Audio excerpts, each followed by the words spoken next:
What's going on, you guys? Welcome back to the channel. If this is your first time stopping in, thank you for joining me. In today's video, I want to start by saying I'm sorry and please forgive me to my wonderful neighbors. They support the channel, they're great people, but in today's video, we are installing a full exhaust on my Road Glide. We got the box before us here. Let's dig in.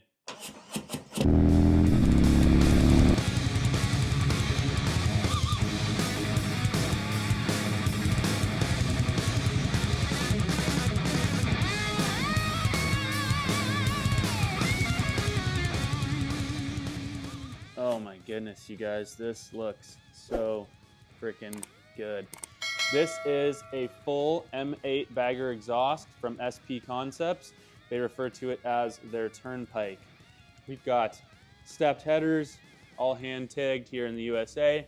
They're based in California, which I think is hilarious since California has the strictest emissions laws, but hey, race only, right? So, really, really good looking piece, all hand tagged, great coloring, great quality control. I cannot wait to get this on my bike. From what I've seen, this exhaust is by far the best looking. I love supporting up and coming brands that are doing such great work, so I'm really happy with going this option. Oh, you like that too? Yeah, okay. So, I did do my research on a few different options, such as HPI, Sawicki, Bassani, all great options. But for me personally, I do not like when a tip is riveted on. I don't like the spring tabs out on the HPI. And I don't like a 6-month wait. This exhaust just really checked every box for me. I'm very particular about how I want things to look. I didn't like how the Bassani pipe dips down and then back up. Same with the Sawicki. So for me, this was a clear winner. I cannot wait to slap it on the bike.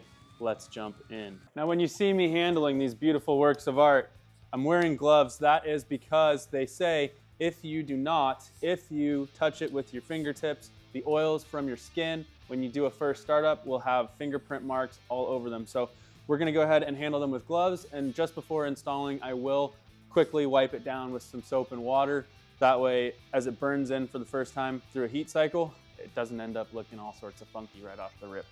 You do have the O2 sensors where you have both different size options. You've got the adapters for your OEM narrow bands, and then also right off the bat, you've got your wide band size. So that's a really cool option. As soon as we have some good tuning available, I will be using those wide band bungs. All right, so first thing we're gonna wanna do is remove these heat shields. They're just band clamps. They are a 5/16. There's one here, and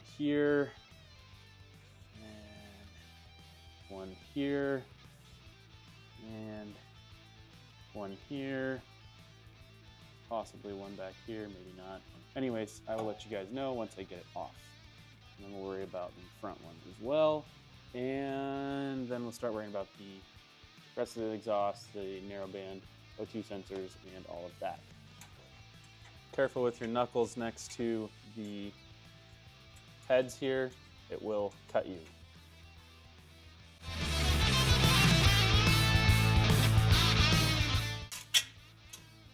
All right, so I was hoping that there were tabs that once I loosened it, I could just slip it left or right off of the tab, but as you can see, it is like that, so you do have to fully undo these band clamps.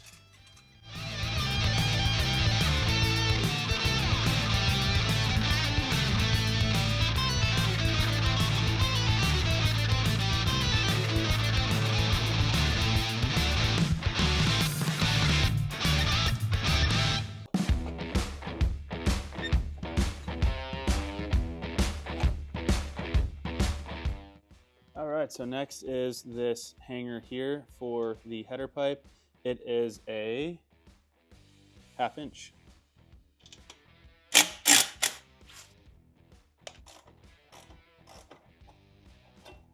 Now we are looking at metric. It's a 17. I want to remove these before we get too much further along with pulling this exhaust. It's much easier to open these up when their pipes are still attached.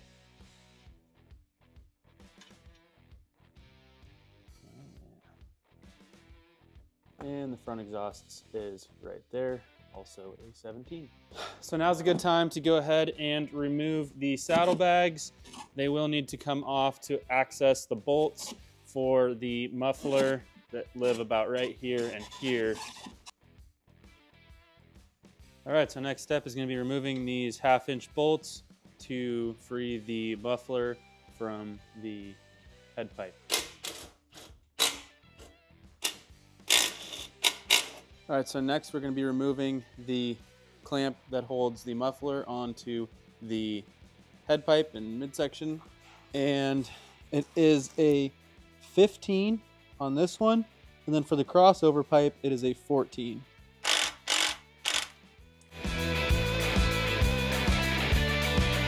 Off.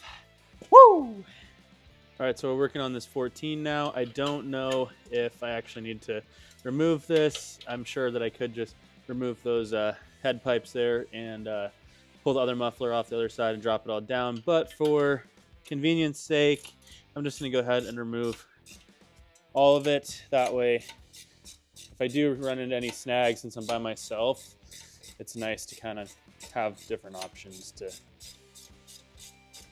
get it done.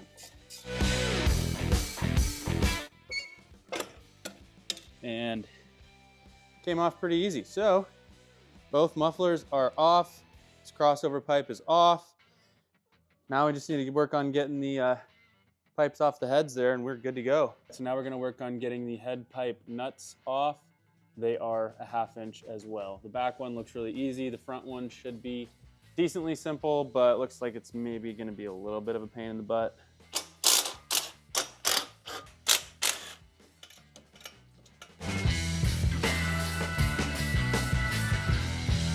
And just like that, we are out. Look at that weight savings. Woo! We got nothing. Open heads, baby. Let's go ahead and start putting things back together. Now I gotta wash those again. So before we install these, we wanna go ahead and put the O2 adapter bungs in. They're supplied with the kit, and we have copper crush washers for that as well. So those just go on like so and thread right in. Now I'm gonna use a tiny bit of anti-seize on here because I do plan on eventually going with wide bands and a dyno tune. So these will have to come out and I don't want it to be a nightmare.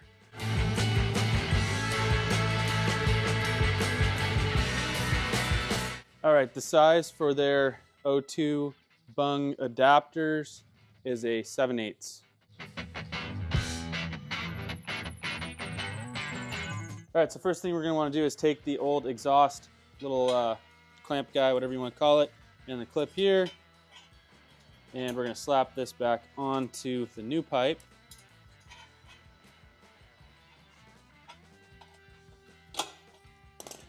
All right, so that's back on.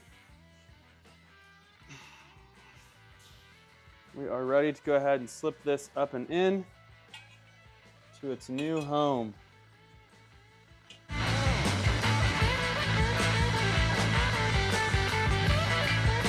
All right, same thing with this one. We'll go ahead and throw the clamp on.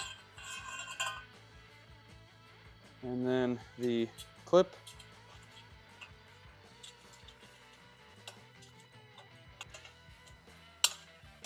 Good to go.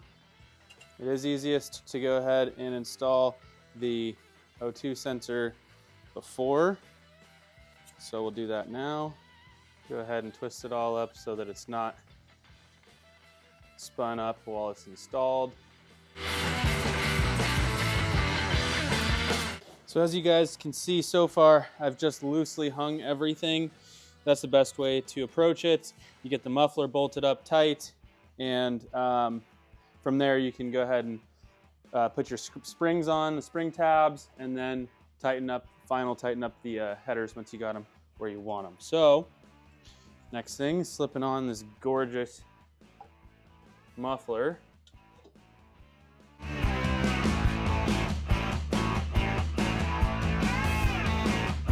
So there is our springs on, good to go. We're tight here, we just have to go ahead and tighten up the header bolts or nuts, and I need to still slam that O2 sensor in, and we're good to start this thing up. Oh man, freaking O2 sensor is a little bit in the way of that.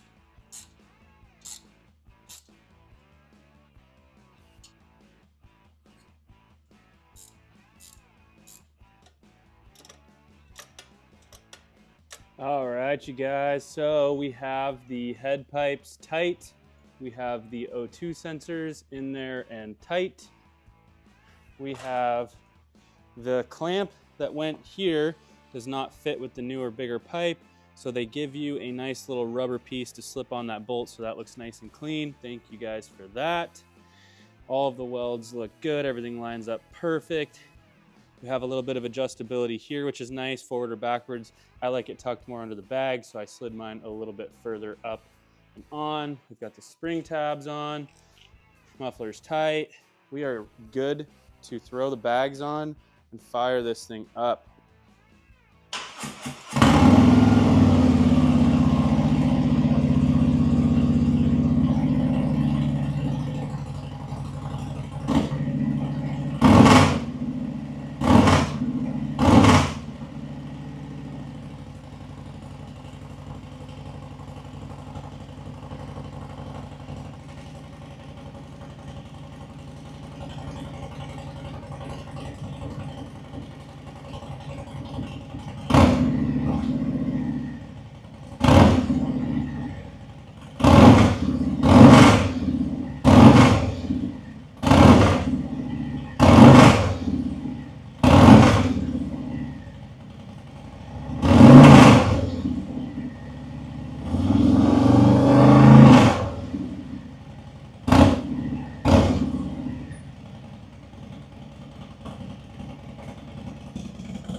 All right, you guys, we just got that first startup done.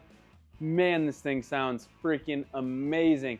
In other videos I've seen some people doing a full exhaust, they have issues with the bike starting first time, just because of the different AFR stuff going on with no catalytic converter and all that. But the bike took right over, cleaned right up, no issues at all. I mean, so I'm ready to get this thing on the road, get some good audio for you guys on that.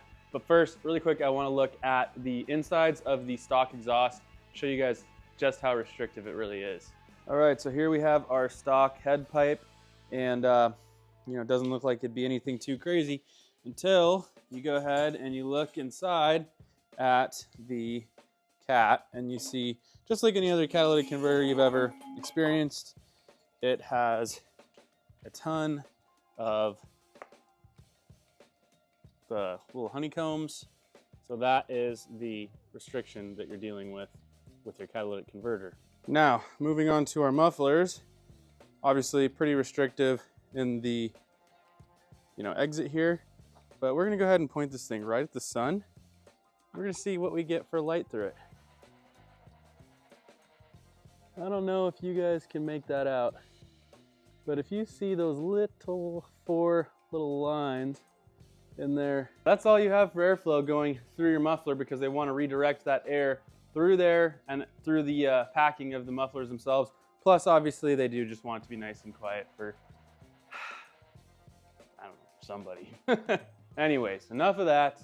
Let's get the bike pulled out of the shop. It's a beautiful day. Go ahead and get the GoPro mounted up at a few different locations for you guys throughout a ride. We're gonna go see what we can do.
Alright, you guys, I just drove by the airport near my house, and the old guys are throwing one of their epic hot rod meets. So I figured I would flip around and swing through really quick, give you guys a little peek at what they got going on, because there's some pretty cool old rigs here.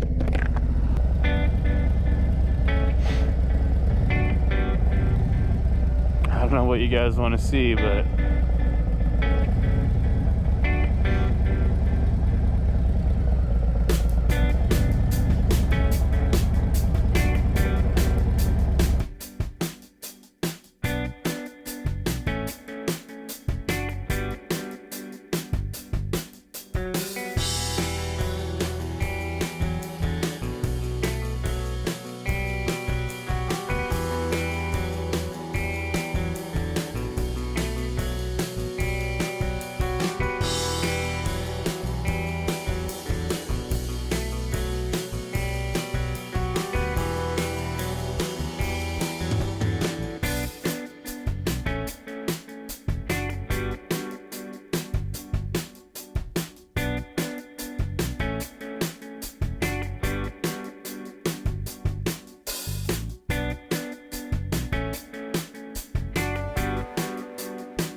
you guys, I hope you enjoyed that quick little stop there. It was really cool seeing everybody come together and just enjoy their vehicles in the sun. You know, these first few weekends of summer or spring or whatever we want to call it here in Washington, as soon as we get some sun, everybody's happy to get out, see each other, shine up the rigs, and man, it's just a great feeling.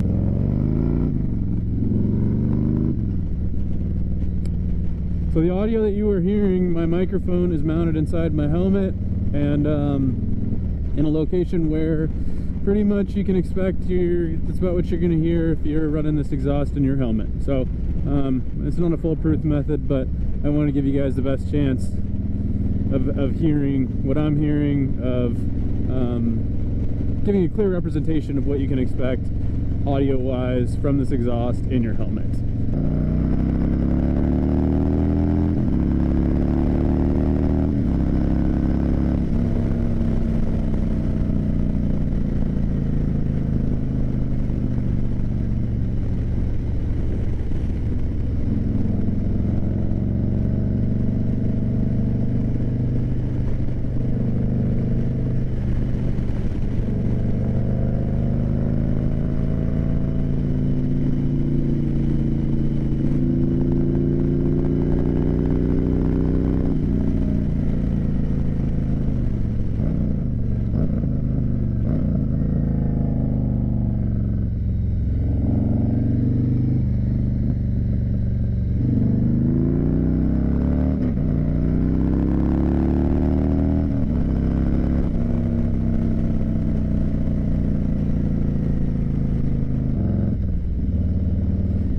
Alright, you guys, well, I've got you in the helmet. I figured now's a good time to address something that I know is going to get brought up in the comment section, and that is tuning. Tuning.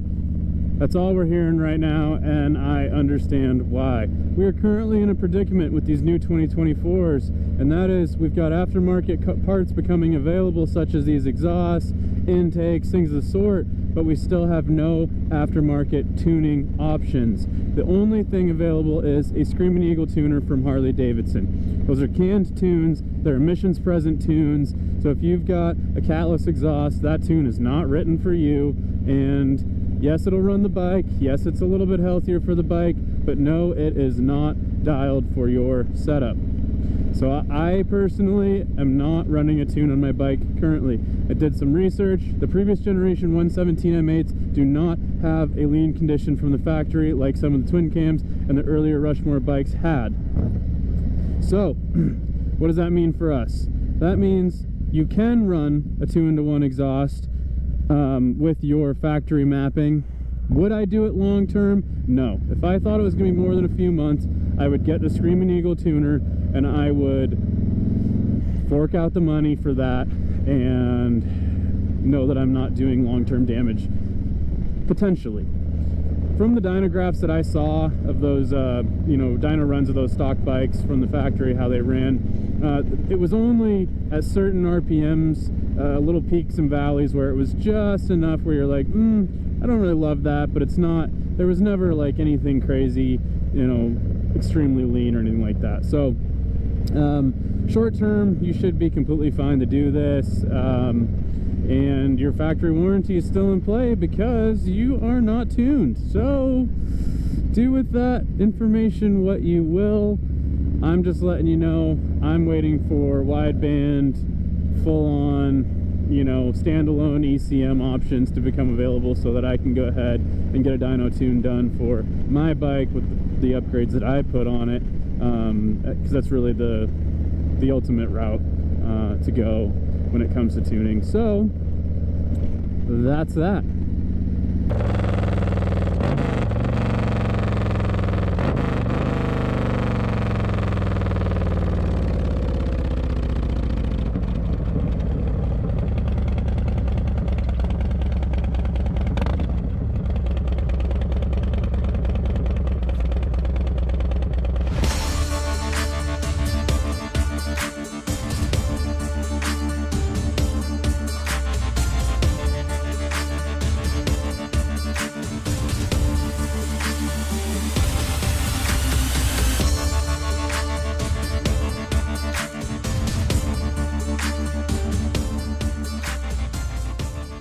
All right, you guys, I think I'm gonna go ahead and wrap the video up here. We've gone over removing the stock exhaust, installing the new SP Concepts exhaust, what you can expect audio-wise off the back of your bike, in your helmet, what it looks like, you know, what's the quality and craftsmanship here, and I think it's a home run. I think SP Concepts knocked it out of the park, and I am stoked for them.